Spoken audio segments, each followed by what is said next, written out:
जागतिक नामांकन मिळालं पाहिजे अशी वारकरी परंपरा आहे, त्यामुळे युनेस्कोकडे पाठवण्याचा प्रस्ताव हा खरंच अध्यक्ष महोदय सगळ्यांनाच मला दोन्ही बाजूच्या सन्माननीय सदस्यांच्या लक्षात आणून द्यायचं।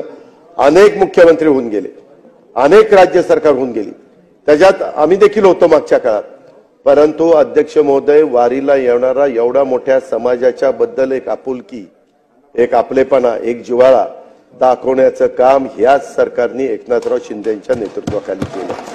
जे आहे ते आहे, परंतु याच्या आधी एवढा मोठा समाज जात असताना नॅशनल हायवे ते तिकडचे देहू ते पंढरपूर, आळंदी ते पंढरपूर पालख्या ज्या रोडवरून जातात त्याचे पालखी मार्ग मोठे वगैरे करण्याचं काम चाललेलं आहे, परंतु तेही काम नॅशनल हायवेचं म्हणजे गडकरी साहेबांनीच त्या ठिकाणी केलं। याच्या आधी कधी तसा विचार झाला नाही, हे आपण विसरून जातो, पण हे पण लक्षात ठेवलं पाहिजे।